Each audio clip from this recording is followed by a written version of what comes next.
Welcome to the Redvee TV Instant Reaction, supported by Chapel House Cars for the 2025 season, where this weekend their famous sales event, 100 cars in 100 hours, is on at Chapel House St Helens, Chapel House Warrington, and Chapel House everywhere else.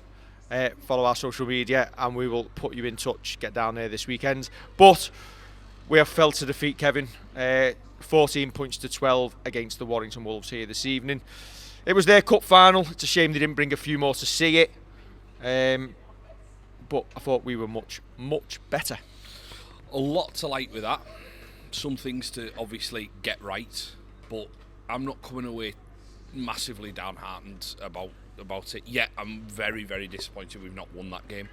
But I think, just to give a bit of credit to Warrington, I think their scramble defence, their edge defence was excellent, which was probably part of the reason why we couldn't get over.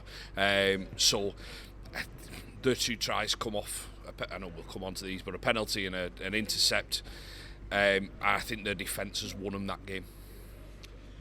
Yeah, listen, we've come away the last couple of weeks and we've been awful, and we've said we were awful. Fans wanted to see more expansive attacking play. Well, that's what they got tonight. You can criticise execution at times and the fact that we didn't take opportunities, but in a contest like that, listen, you might not always come away with a victory, but it was a really good game, and I just felt it was more what we want to see. It was a more enjoyable game. Absolutely right with that, barring the results. I think when you say about execution, that's the one thing that I would absolutely pull us on. You can't have that much ball and that many breaks, be sat on someone's line and not be putting points on the board. And I think once the halfbacks, if the halfbacks can't do it, or there's something going wrong, you have got to look at changing it. For now, I don't see a change. I think we mentioned this in the show that I think especially you're not going to drop your NRL player who's just come in, and you're not going to drop your club captain. But they need to kind of learn to play with more of a freedom. I think especially, and I'm not bagging Johnny for this, but I think the past couple of years, with quite a few of our players, we go back to what we know and what we've done where we haven't played that free-flowing. There's a lot of history rewriting. I don't think we've played proper free-flowing rugby since Justin Holbrook. I think with Christian Wolf it was a lot of fitness and we were bigger and stronger and better and we could run over the top of teams. And you're hoping to see that kind of handbrake taken off. If it's not, then there's a decision to be made there, and you've got to look at whether that is a Moses and Bai coming into the team to give you that experience of NRL, of state of origin and the likes, or it's a young gun like George Whitby to come in and see what he can do. That said, you're not going to drop a George Whitby into a game like that tonight, not when you're doing little bits of reshuffles and bringing a young lad in for his debut. You're not going to bring two inexperienced young lads into the team at the same time if you don't have to. We definitely weren't miles off at all tonight. Now, decisions before the game. Deon Sambu comes into the team on the wing. I like it that we've just gone for a like-for-like swap, winger for winger, rather than trying to have that major reshuffle. We were worried that if he came in and didn't do well, that he might face the fans' ire. Wrath. Yeah. But fair play to the lad, he's come in and he's had a belter of a game. I thought he was very good. I know I said I wouldn't have played him, and I think there was a little bit of protection and a little bit of, like, if he is going over the hill, why we play? Yeah. There is plenty of rumours going round that he's changed his mind, he wants to stay at the club. It does remain to be seen, but it's the talk of the town, isn't it? Yeah. And if he has come out and say that he's turned down Wigan and he'd become a hero straight off. He would, because that debut, pretty much, like, if that's what we've got in reserve and that's what we've got to look forward to in the future, then great. Because there's one where he's knocked on, possibly harshly, after on one viewing of it, harshly was he taken in the air. Warrington fans will say no, Saints fans will say yeah, the referee said he wasn't. It's by the by. But apart from that, maybe one or two errors, maybe positioning, maybe tackles.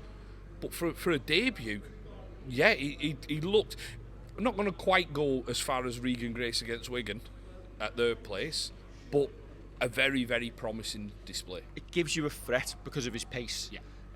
And this is nothing against John Bennison at all, but potentially if you've got Deon Sambu who plays the next 2 or 3 weeks and puts in performances like that, when you've got Lewis Murphy back fit, is there a decision to be made about who stays in the team? Well, yeah. Yeah, and is that what you want? That's what you want as a club? You need it as a club, because you don't want to just have, we've got 2 fit players, let's hope they stay fit. You've got to have players knocking on the door and saying, we are ready to take these shirts. Is that why potentially at some point you look at putting George Whitby in the team? Yeah. Just to put a little bit of pressure on your halves to make them perform? You've got to. As I say, you're not throwing him into a game like this tonight with another young lad making debut and it being George's second appearance. But yeah, in the future he's gonna come in 100%. He is, and he'll come in this season, and it's up to him then to see what he can do and push the incumbents, push the ones who are wearing 6 and 7 to raise their game and keep him out of the team. Now, I jokingly said when we went for the 2 at 0-0 after 20 minutes that it felt very Leeds-like they did against us when they went 2-0 up, but hey-ho, we'll take the 2-0 lead. When you've got that much pressure, and I know why teams do it, and most teams would do the same, would you like to see, when you've got somebody under pressure and you get the penalty 10 metres out, just run it?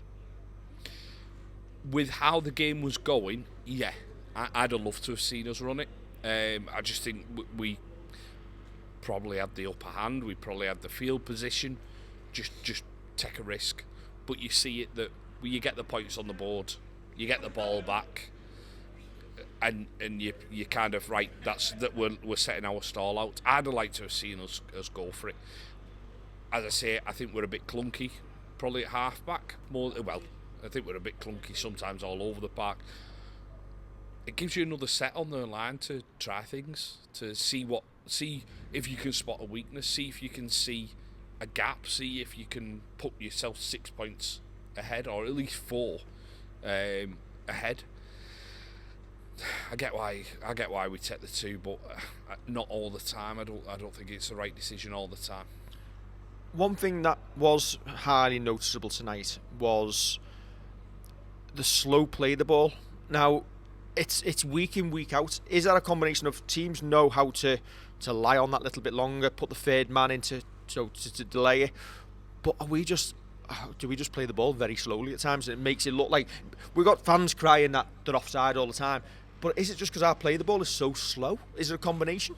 Yeah, I don't think we like a quick play the ball, and I don't think we're quite used to losing that battle and ended up being on our backs and having, like, losing the ruck and then having a slow play the ball. And then sometimes I always feel from dummy half, the passing isn't quite crisp enough. And it doesn't really, it's not quick, it's not fast. And it probably is teams playing within the letter of the law, to the letter of the law, and we need to be better at countering that.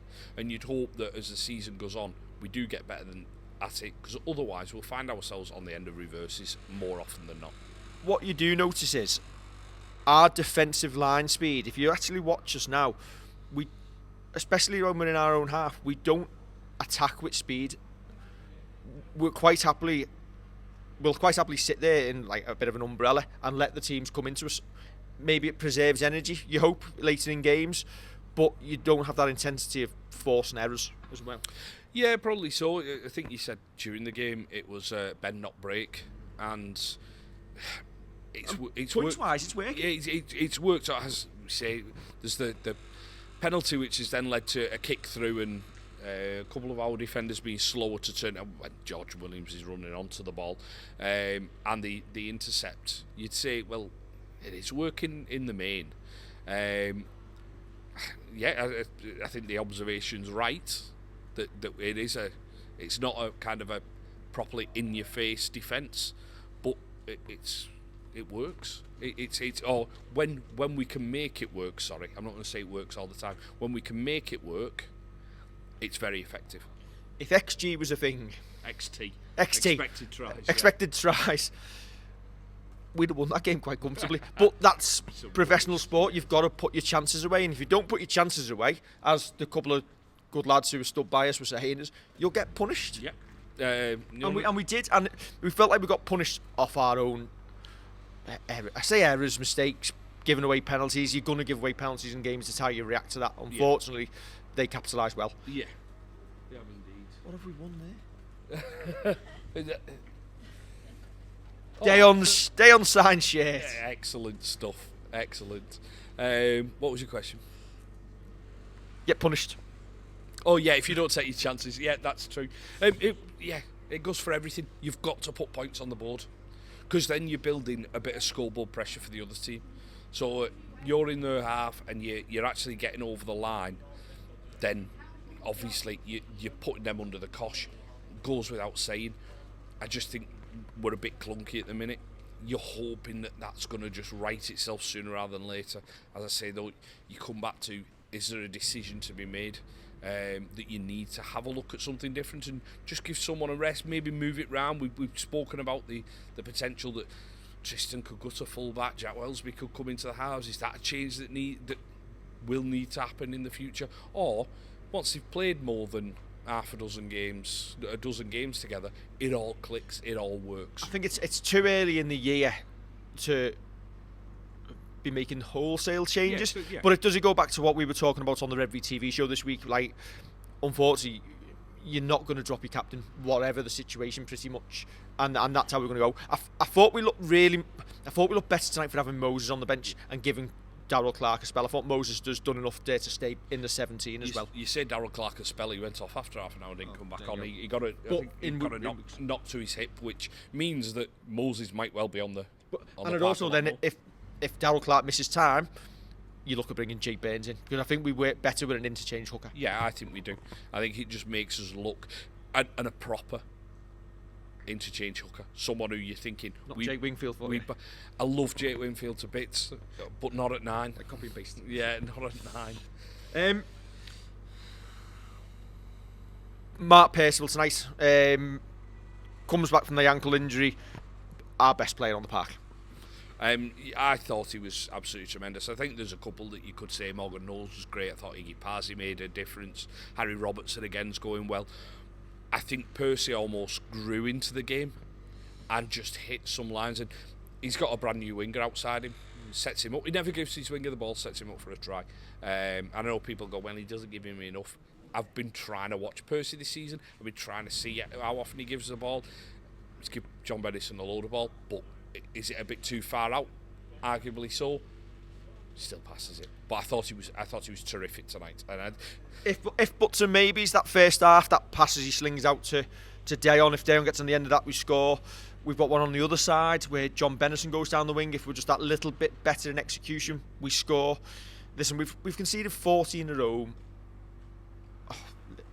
One was Jack Wellsby, shocker of a ball. It is what it is. It happens, and they go 80 metres, 90 metres and score.